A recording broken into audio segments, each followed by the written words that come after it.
statistics and COVID-19.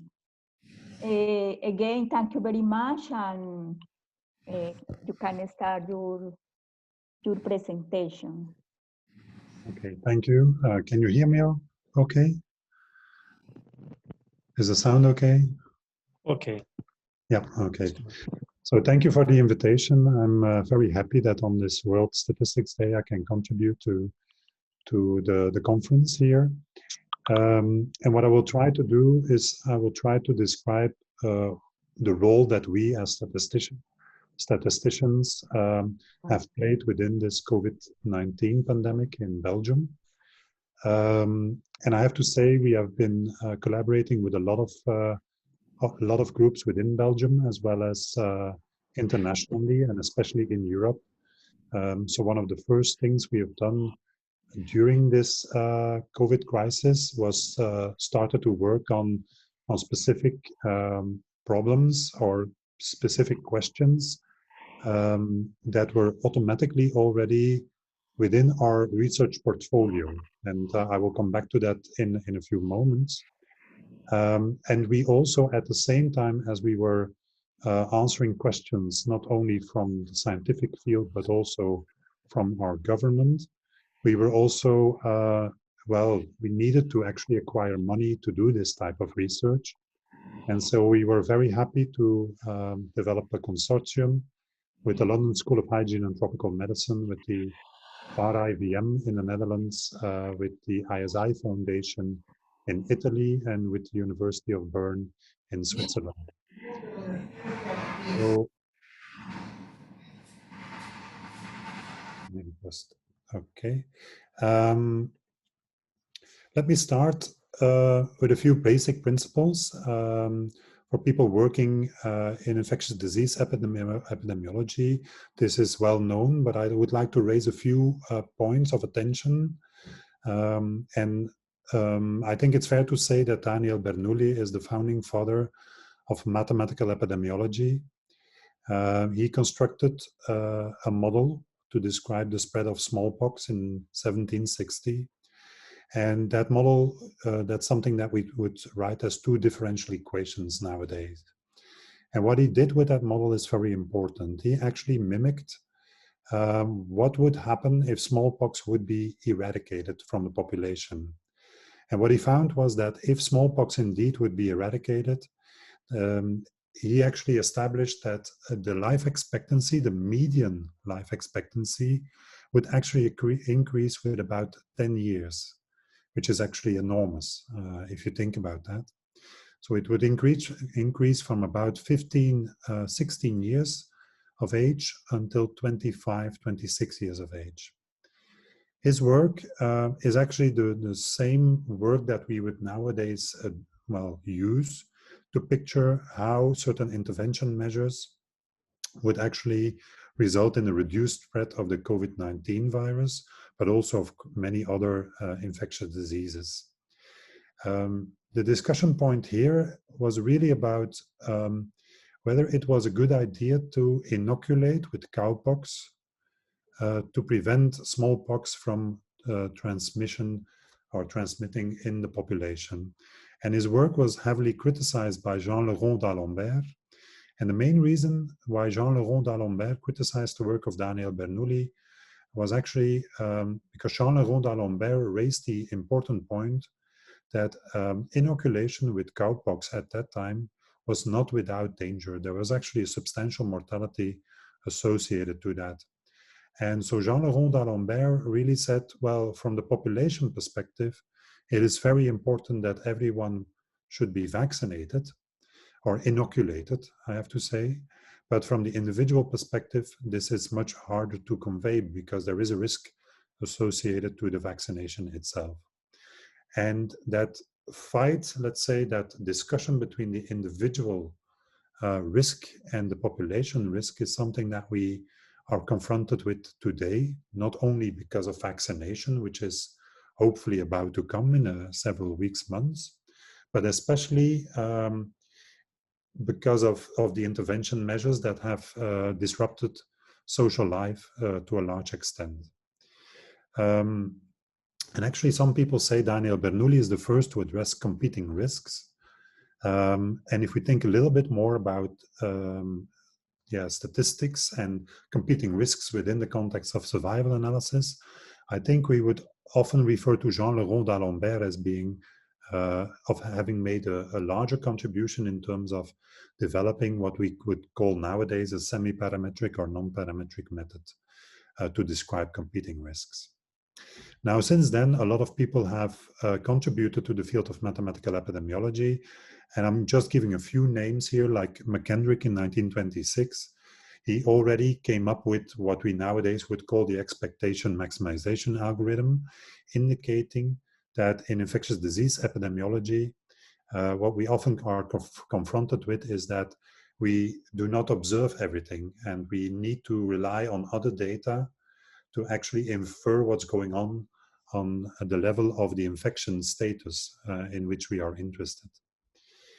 Seminal papers in this line of thought are Kermick and McKendrick in 1927, who developed the SIR model, which has really been a key item in the media, especially during the first wave of the pandemic in Belgium. And then Bartlett and others have contributed to this, and maybe are more familiar also with the work of Bailey and Anderson and May.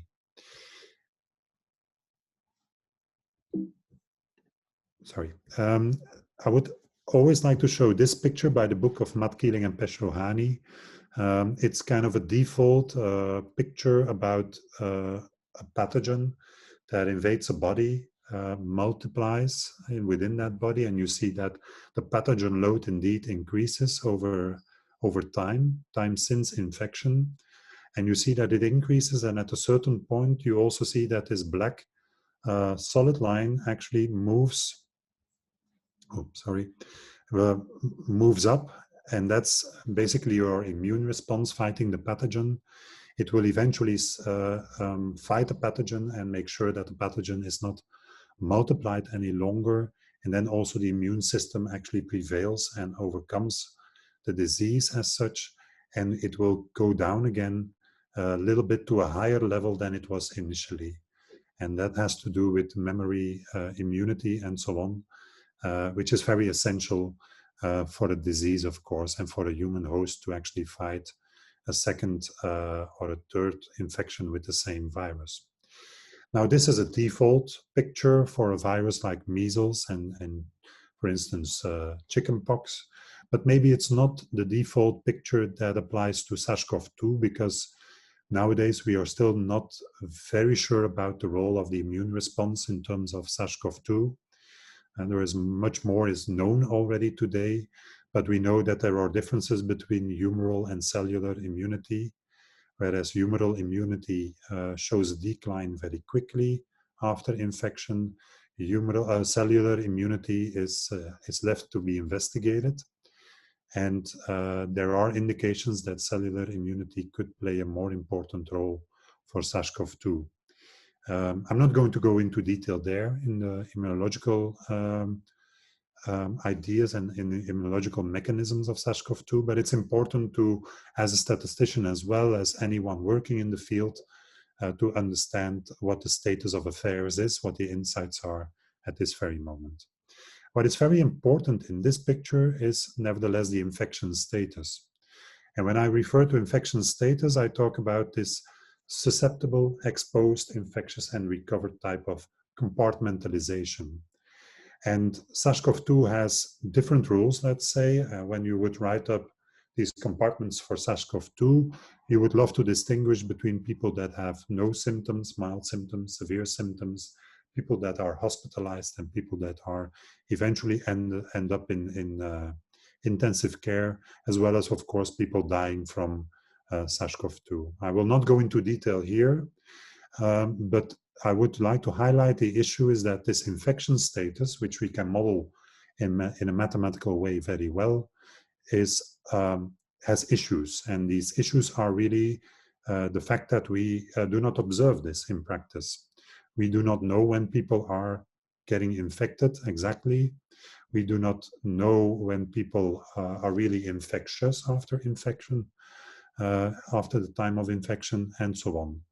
We have a fairly good idea, or we can infer this, however, by using assumptions and relying on the medical status of individuals, and think about the number of confirmed cases or the incubation period, which has been estimated very early on by colleagues in the Netherlands as well as other people.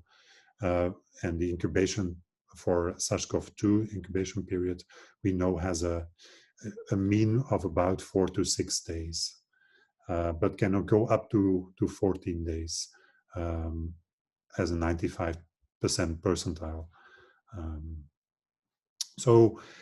What is very important for SARS-CoV-2 is especially the overlap between the incubation period and the infectious period. So people are already infectious before they show symptom onsets, and I will come back to that in just a moment. But it is very different from the previous SARS viruses like SARS-CoV-1 and then the MERS virus, of both of which are believed to be only spread after symptoms occur. And the fact that in addition to pre-symptomatic transmission, as I will refer to this overlap, there is also the fact that asymptomatic transmission is quite prevalent for this virus. And a recent review of one of our collaborators within this EpiPost project, this European project, Nicola Lau, has shown that 30% of individuals, if you look at the European population, for instance, in terms of the age distribution, has no symptoms whatsoever, but can still spread the virus. And they also found that, and it's a recent finding, and this needs to be confirmed, that likely that people with symptoms are 3 times as infectious as people without symptoms. Now, infectious disease data is very hard. First of all, what we often are confronted with is that public health institutes report on the confirmed cases, which has a lot of issues in its own right, because it depends on the case definitions and so on. And I will come back to this. On the number of hospitalizations, but then you need to have a very good system of reporting in your hospitals, which for Belgium there is. We get daily reports of the number of new people that are hospitalized, but there is also a distinction between suspected patients and patients that have been confirmed by a laboratory test. Then you have the number of deaths, and also there it's very difficult to count the number of deaths due to COVID-19, because not everyone is tested for COVID-19 after they die. So often enough, a suspicion is also considered as a confirmed COVID-19 death. But when we look at overall mortality, this way of counting is not that bad. The downside of that is that we are ranked quite high up in the whole world in terms of the number of deaths per million people. And then the data that is less talked about, but I think is very important, is serological data and surveillance data. And one of the initiatives that we took from the universities of Antwerp and Hasselt, as well as KU Leuven in Belgium, we established what is called a large corona survey. And this large corona survey is a weekly questionnaire initially, now it's bi-weekly, where people report on several questions about how they experience the pandemic and how they deal with the pandemic, how they look at the government and decisions that the government has made and so on. And it's a very interesting tool also for politicians actually to do policy. And in the meantime, Belgium has 11 million inhabitants. So we've been able to gather information from about more than 2 million unique persons. So we're reaching quite a lot of people doing this. And then what we're also setting up right now is an infectieradar.be, which is a citizen science platform where people can actually track their, can report symptoms and so on, and they can tell, based on some questions, of course, they can tell us what they've done after they were diagnosed with COVID-19. There is some delay. It will not be launched this month anymore. We hope actually to be able to launch it within 1 month. but the ethical approval has taken a bit of time. And this platform has been established before, but is now also within this COVID-19 pandemic. It also is now developed in Italy and in the Netherlands. Now, that's what we observe. Much more important, or equally important, or the thing that we really want to know is, of course, what is unobserved. So we'd like to know how many infected persons there are at a given point in time in the population. But for knowing that, to know that, we need to know the percentage of asymptomatic individuals by age, by gender. We need to know what the health-seeking behavior is, because if we want to translate the confirmed cases towards the number of infected people, we need to know how many people go to the physician, to the general practitioner, or get tested, and so on.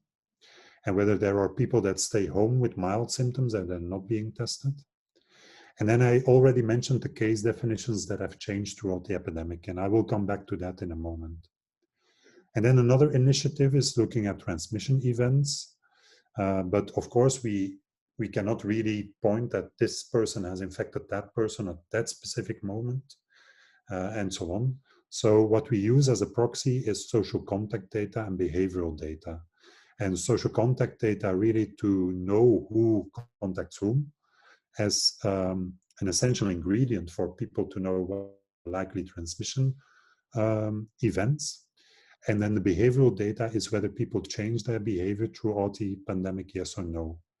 And if we know that, then we can also guide people's behavior. We can give advice on how people should behave to prevent the new cases to arise.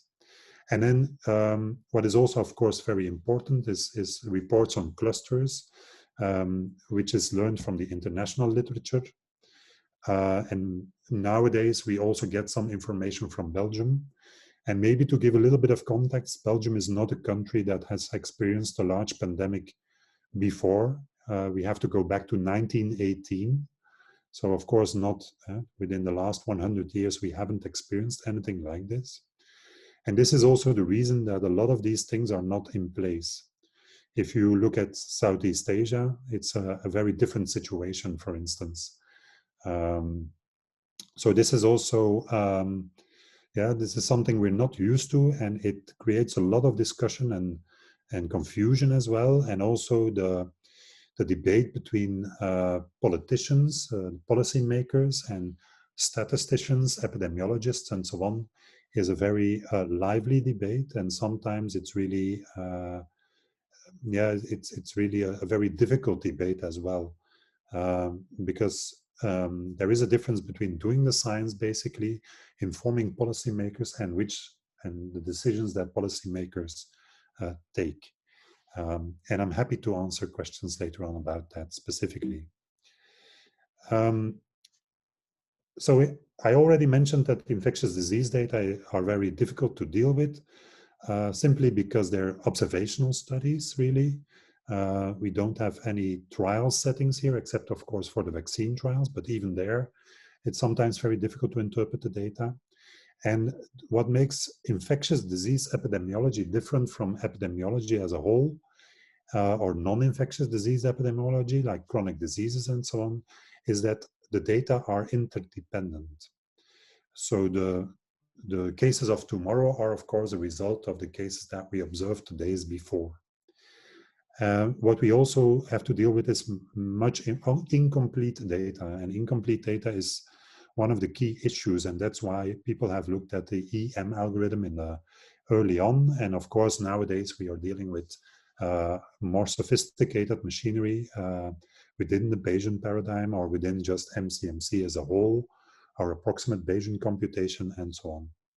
And I'm referring to two books here. One book is by Niels Becker in 1989. It's a very good book, but not often used by people because it covers also martingale theory. And what I noticed is that not a lot of people are used to working with martingales. So it has been instrumental in other ways, that book. And then I think there was quite a gap, basically, in the literature about statistical methods in dealing with infectious disease data. Niels Becker nevertheless brought out a second book, which covers a bit of the topics that he had in his first book, but also new topics. And then last year, we were very proud that we could collect many contributions of statisticians, infectious disease statisticians, let's say, people with expertise in the area, and they contributed to the Handbook of Modern Statistical Methods on Infectious Disease Data Analysis. And so this is jointly edited with Leonard Held, Philip O'Neill, and Jaco Wallinga. A lot of the material in that book is actually very relevant nowadays. And as part of this pandemic, CRC Press has made some of these chapters freely available to people, and which I think is good because personally, I think the book is a little bit expensive. But these chapters that have been made available are really crucial chapters that for people to read.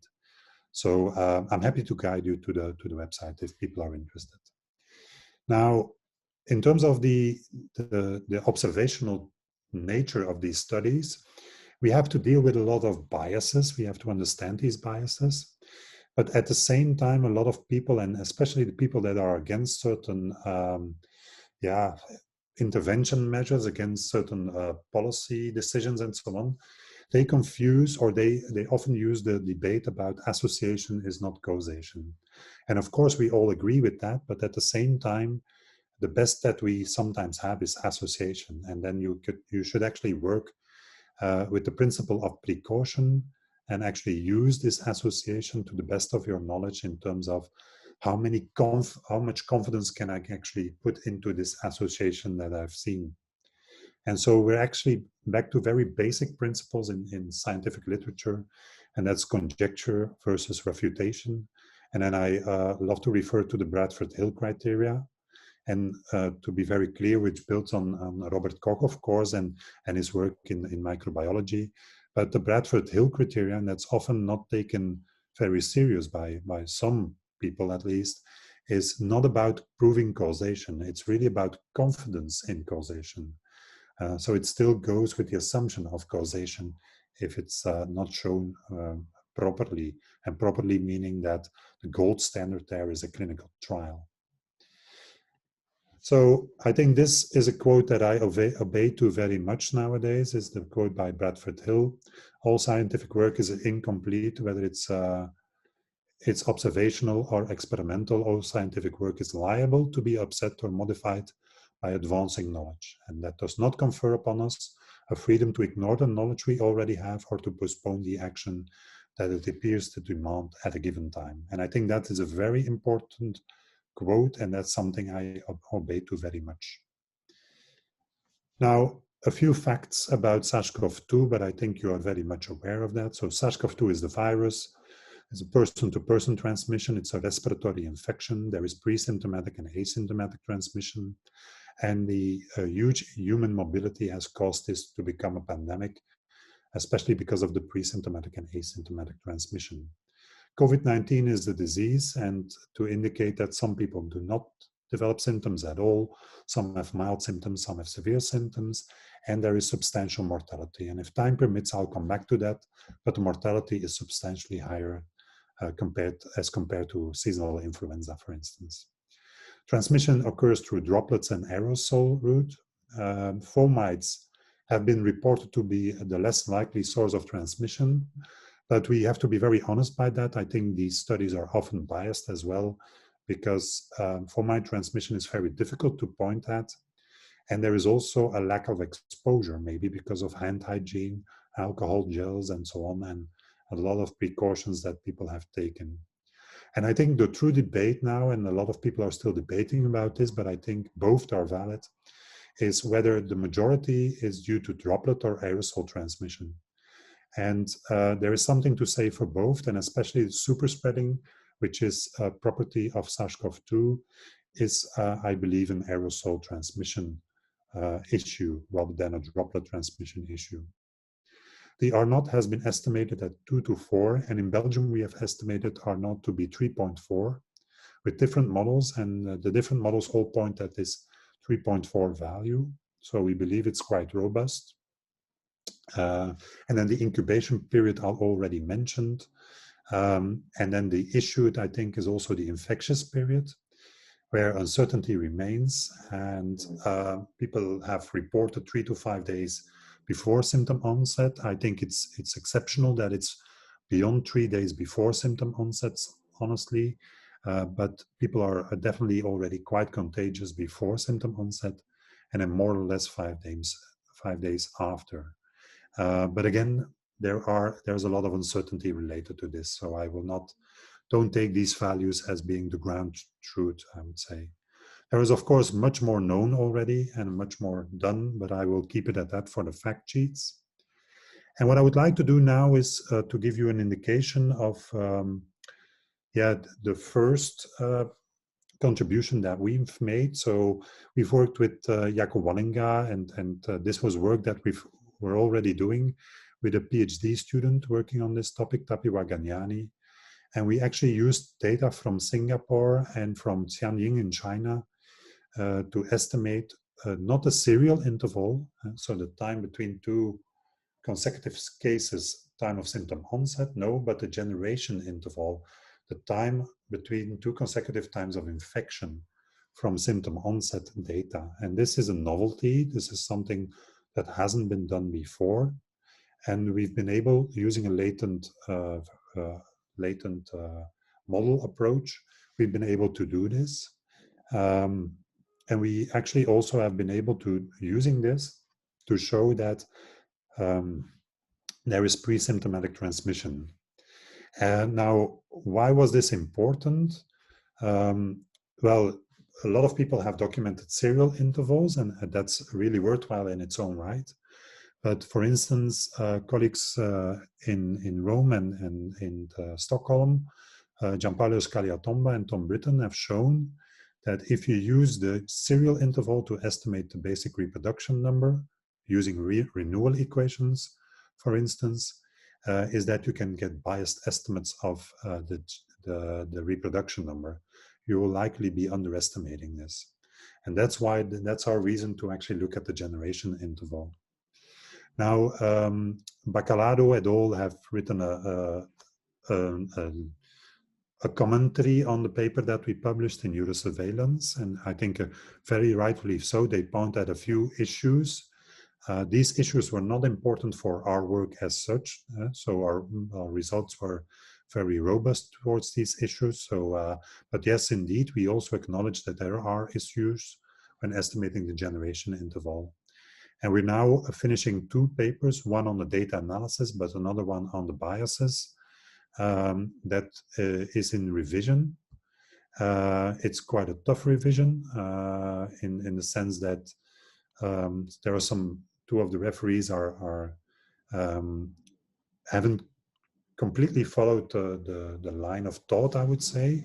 So that means actually that we need to clarify a few things, and we're very hopeful that we can successfully do so. But this is, and I will not go into detail, I do not have the time for that, but I would like to highlight that proper statistical methodology and proper work has been really essential in this COVID-19 pandemic. And I would like to stress that hurrying science is absolutely not a good idea. Of course, we have to work as fast as we can, but it's truly very important that we are very conscious about the limitations of some of the work that has been published and some of the quick and dirty methods that people have applied in these times. Now, let me tell you a little bit more about the Belgian COVID-19 pandemic. So we had a first case on the 4th of February. It was a repatriated Belgian coming back from Wuhan. This person did not transmit the virus to others. And for us, it was really the end of the spring holidays. And that took Belgium by surprise. And why? Because a lot of the Belgians go to the northern part of Italy. And I'm sure you have seen those devastating pictures in the media about Lombardy and so on. And it's actually from there that people have brought COVID-19 pandemic into Belgium. Also a little bit from Austria, and there are also some other importations from other places, but it was really the return from spring holidays that was showing a lot of huge amount of seeding in Belgium. And Belgium is really a country in the middle of Europe where a lot of traffic passes, basically. And that also explains why we were not ready for this pandemic, and we had to go in lockdown very quickly after. And Piet Maas, one of the colleagues at KU Leuven, actually already showed the presence of the virus before the spring holidays. But nevertheless, it was really this coming back from the holiday and so on that was really essential. And also, our two demographers in Belgium also showed that there was some overmortality, likely due to COVID-19 and not due to influenza at that time. Now, this is also the moment that I got involved in the national response to this pandemic. So we were doing the scientific work and we were communicating to a scientific committee that was established by the government, consisting of people that I worked with in the Ebola epidemic in West Africa in 2013-2015, but also in the 2009 influenza pandemic. We regularly informed them about the state of affairs in terms of scientific research. When we saw this coming into Belgium, we also advised the government to go into lockdown. And this was a response from 5 universities in Belgium saying it's now or never. If we don't do it now, our hospitals will not be able to cope with this. Now, then we went into lockdown, and then after, an expert group was established to work on the exit strategies from this first wave. And doing so, we developed a plan based on looking at the number of hospitalizations as the best marker to see whether indeed measures could be relaxed and whether economic activities and so on could be restarted. That was a very interesting period. I think we have done, in hindsight, we've done a good job. We had little criticism on our work. Of course, there were always sectors that complained because they could not open up very quickly and others could. But I think politically, this was a very difficult period maybe. But I think in the end, we've done a fairly good job. One of the issues, for instance, was that politicians wanted to hurry up in opening society again, and we were very much trying to stop them, to delay that, to see in the different phases what it means to have opened up businesses again, retail stores, and so on. And that's something that the politicians did not have. Did not have the patience for, understandably so, because they were put on a lot of pressure by these sectors. In the interest of time, I'll have to select a few things, but I'd like to take you through on a less detailed way on a few things that I think are very important. What is often difficult to convey to people is that we're dealing with exponential growth. This is the basic definition of infectious disease epidemiology, and then also what is called the prevention paradox, or the self-defeating prophecy, or the prophet's dilemma. So when we predict what will happen if behavior doesn't change, then a lot of people tell us, well, your predictions were wrong.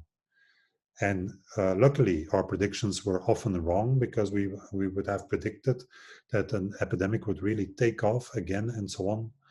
That is called the prophet's dilemma, because once you show these predictions, people hopefully react to these predictions, and the epidemic will actually change. This prediction will be wrong as such. And the idea of the modeling that we've done is not only to show predictions, but really to show scenarios. What would happen if we would do this? What would happen if we would do that? And of course, that is not completely satisfactory for policy making, because there is a lot of uncertainty associated to that. But I think it's our duty as scientists to express this uncertainty, and then the politicians, it's their duty to take responsible actions based on this. And often enough, that is a very difficult process. Now, where are we now? And this is a picture that we get from our scientific institute, Scientific Health Institute. And just to show you that the number of confirmed cases is the top left picture, and that what you see here is that this is the first wave initially, and the underreporting, we calculated that to be 1 out of 38. So every case represented 37 cases that we did not observe, or that we did not count. And if we go to this second bump here, which was actually in a resurgence in one of the provinces in Belgium, then this factor was about 1 to 5. And today, yes, I think we're again lost in some sense, because we do not know what this underreporting factor is.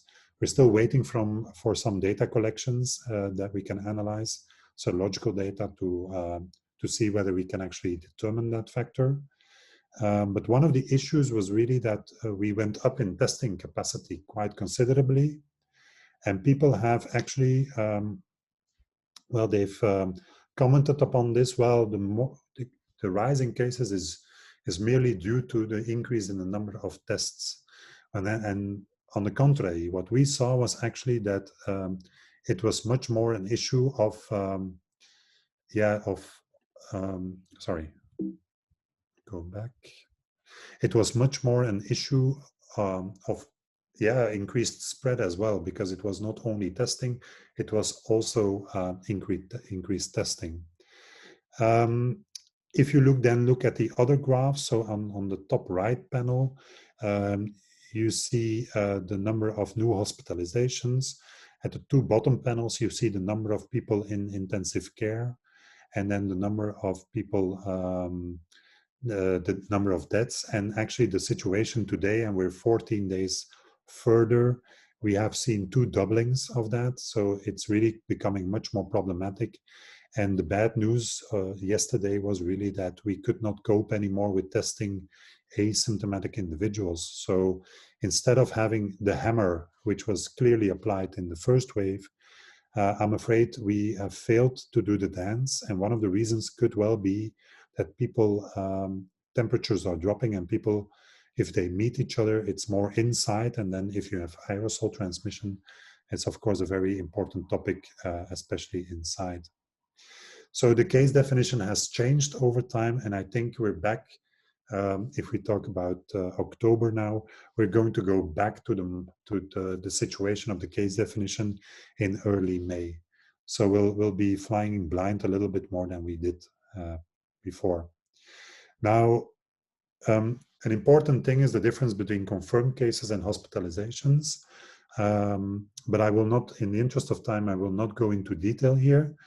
I think what is crucial is nevertheless that looking at the confirmed cases gives us a lead time on the intervention, regardless of whether the testing strategy has changed. And one of the indications, and this is the dashboard that we constructed, is actually that on the top panel and on the bottom panel, on the top panels, on the first row, you see the daily confirmed cases per 100,000.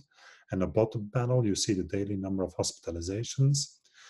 And what is crucial to see on the third column is actually that the reproduction number based on either hospitalizations or on the daily number of confirmed cases is actually qualitatively similar. The advantage, however, for the cases is that you can spot it earlier than for the hospitalizations. And I think that's an important feature. Now, in the middle panel, it's a different measure. It's what we call the cases daily ratio, but it gives a similar qualitative picture as the reproduction number. But in our experience, this was easier to understand for policymakers. So I've already indicated that the dance is something that we, as epidemiologists, have put forward, but also that politicians and also some so-called experts, and I'm really putting it that way because seemingly at a certain point, people without any expertise in statistical analyses and as well as in epidemiological analyses or in any epidemics have been very dominant in the media. And a lot of people have taken this opportunity to think that after this first wave, the pandemic was over. Also in Antwerp, where we saw this resurgence in summertime, we actually saw that some people said, well, these stringent measures that the governor, the person in charge of Antwerp, actually decided to put the curve under, were not necessary. And again, so this prevention paradox. And nowadays, we switched the government, and we're very late in this process. This new government has a much better idea of what it takes to actually control the pandemic, but it's too late because of the previous government did not act upon it, did not act upon the resurgence. And of course, this is, this has also to do with putting people, non-believers, as we call them, in expert committees advising the government, I'm afraid. Now, what is the key thing here is why do you need to play the game of the dance? Well, from economic point of view, from an epidemiological point of view, from others, also from a psychological point of view, and so on, the important thing to do is actually to keep the number of infections low, because the effort that you need to spend if the curve is low or the curve is high, from a societal perspective is the same, really. And what you don't want is, of course, to sacrifice many people. So if you can keep the curve low, actually also the other defense lines like contact tracing and so on, and testing and so on, works much better. And we see that failing now because we have too many infections. But this is something that some people did not understand very well. And so they are happy to, well, happy is the wrong word to use, of course, but they are willing to accept more deaths because they believe that this is good for economy, because businesses can keep on going and so on. But eventually this is not true. And there's a lot of confusion about that. Now, a lot of people do not obey to this rule. And there is this quite a big concern also that a lot of people are really going towards immunity, whereas we do not know what immunity by natural infection really is. And because also our health system will not be able to cope with letting the virus circulate that much as we are actually experiencing today. So we use the effective reproduction number to really try to calculate things, to really look at non-pharmaceutical interventions and so on. And this is something that we calculate on a daily basis. We try to relate that to intervention strategies. But that's also very difficult to do because of the causation association bit. And one of the reasons is that, and this is a picture from the large corona survey we've done, is that some people adjust their behavior before intervention measures have been put into place. But some people also postpone changing their behavior until interventions are already in place. And we saw in this survey, this is a question about when did you have a last physical contact, a handshake or a kiss outside your household in the first wave. And what we saw was that 65-year-olds were already stopped doing this sooner than 18 to 65-year-olds, and the youngsters below the age of 17 years, they actually were the latest ones to do this.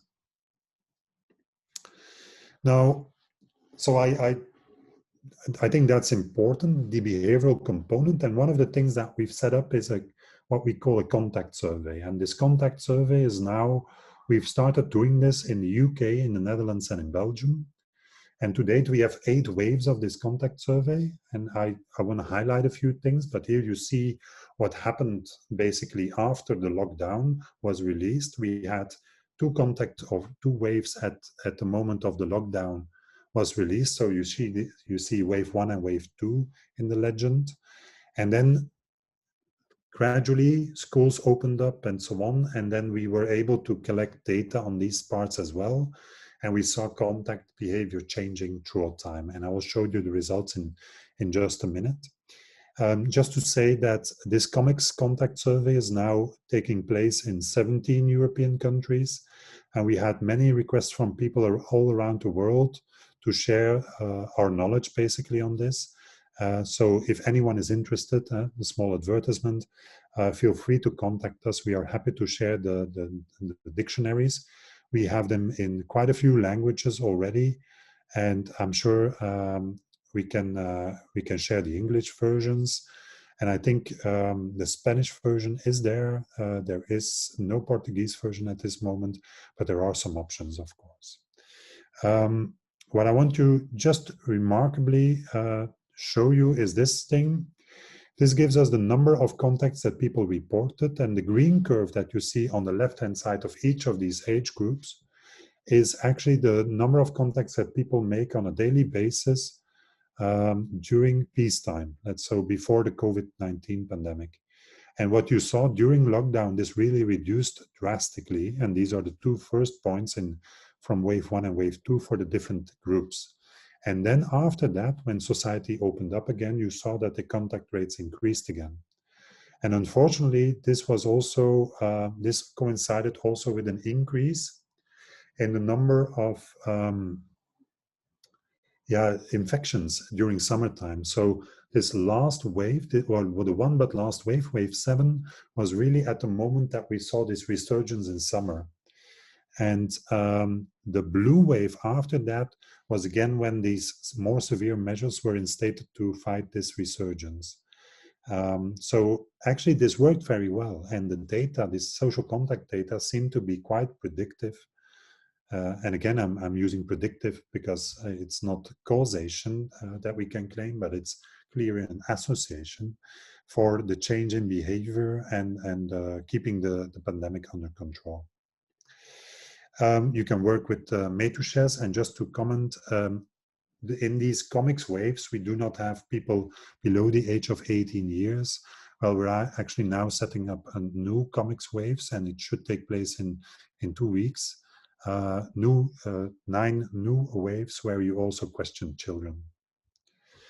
So this is the age distribution of cases, which I think is important, the relative size of this age distribution.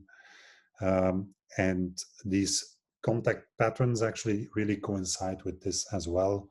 It took place around this period of July and August, basically, where we saw an increase in the number of contacts in these 20 to 29-year-olds and these 30 to 39-year-olds. We have some other information about mask use, which went up throughout the epidemic, and also hand washing. And you see some fatigue there, but also a lot of people stay home. So washing hands at home is something that is maybe not done very often, but yeah, people are trying to explain to the general public that indeed this is very important to do, of course. There is also this website where you can play with these social contact data. We have data from all over the world again. So feel free to play with that. And we're also asking people to share their data with us so that others can look at those. And you can also mimic some of the interventions using this tool, where you can also use principles from mathematical epidemiology and biostatistics. So I will not go into detail, also not on this one. One of the surveys that we've also set up is a sero survey. And here are the sero surveys that have been conducted in Belgium. So you see a sero prevalence from blood donors, but what we've set up is this serological study from Belgium. This blue survey results, where we try to screen basically the whole population based on residual samples that are brought to the laboratory, not to be tested for COVID-19. So these are really blood samples taken from people for other reasons than COVID-19. And that's very important to take with us.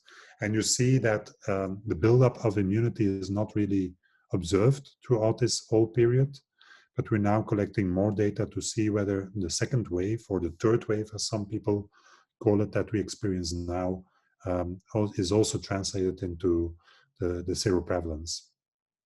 One thing that is very clear is that the IgG antibodies that we're measuring here in the blood, they decay over time.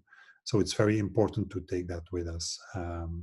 So we are now taking that into account when we are modeling these things. And of course, we have to take sensitivity and specificity also into account. So the mathematical models that we've used, these are published. There are some preprints. There are some papers in revision, but I will not go into detail here. I already indicated that we found the basic reproduction number to be 3.4, and actually the lockdown reduced this to 0.73.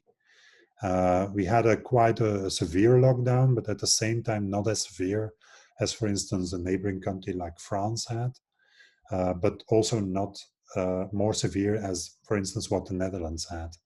So we believe that a smart lockdown can be done without completely putting the whole society in lockdown, so that some safe activities can still take place.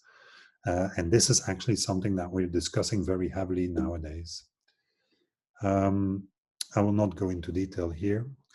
Some of the studies that we're also doing, and that's a study led by Geert Molenbergs, I'm sure you are aware of him, of his work in biostatistics. But Geert has been looking at infection fatality rate, and we've estimated this to be quite large. If you look at the general population, if you exclude the people in nursing homes, then it reduces quite substantially, but it's still 5 times more than seasonal influenza, for instance. And having said that, of course, there is a difference with seasonal influenza in terms of immunity in your population. So where are we now? And I will not take too much time anymore, but unfortunately, we are experiencing a severe wave again. We think also because of fatigue for the people to follow up on this. Also because communication has been poor, I think, and also in hard to reach subpopulations of the Belgian population. People that do not watch television, that are tired of this SARS-CoV-2 virus.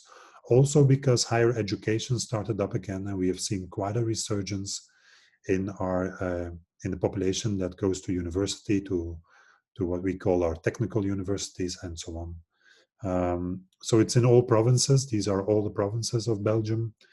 One province being smaller than the other one in terms of problems, like in Limburg, on the top right panel, there is a smaller wave, but it's nevertheless a wave. And maybe one of the reasons, and we are looking at the reasons, potential explanations for this, is that Limburg was very much hit in the first wave, as you can also see from this first wave. But do note that these different provinces have different populations, so it's not a fair comparison to compare these curves towards one another. So this was the new cases. This was the number of new hospitalizations, which actually also confirms what the cases already indicate. This is what people call the positivity rate, and this is a measure that people have been looking into because a lot of people have actually worried about the number of tests increasing. So they thought this positivity rate was the better option to look at.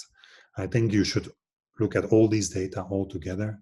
And it's something very remarkable is that we see that 0 to 10-year-olds are not hit as much. And then 11 to 20-year-olds are not hit as much as people older than 20 years. This is changing a little bit because there is now also transmission established from parents to children, especially not that much amongst children as such, but especially from parents to children. So I will not go into detail too much. We've done a lot of work. I have a very great team that I can work on and rely on. So there's a lot of preprints available. We try to share as much as possible because it's crucial to share all that we've done. So very happy for people being interested in these topics to share whatever we have. What we're still doing now is looking into super spreading much more, vaccination schedules, of course, and then contact tracing, prediction models. Also demography and disease transmission is something we're very interested in. And we're also looking further ahead, looking at co-infection dynamics and pandemic preparedness. So to sum up, we are making a lot of progress in terms of the science, I think. Maybe it's not quick enough for many of us, but I think we should be aware that we have to do proper science, good science, and we need to acknowledge the uncertainty that is still there. And it's all related to fighting this pandemic, is all related to keeping this reproduction number below 1. And so keeping our contact budget really close. So this is a part of the team that I've worked with, and I will stop here and take any questions you might have. Thanks a lot. Thank you very much, Dr. Niel, for the excellent conference. Tenemos tiempo para una pregunta, por favor. Quien esté, tenemos tiempo para una pregunta. Entonces, por favor, levante la mano quien tenga una pregunta.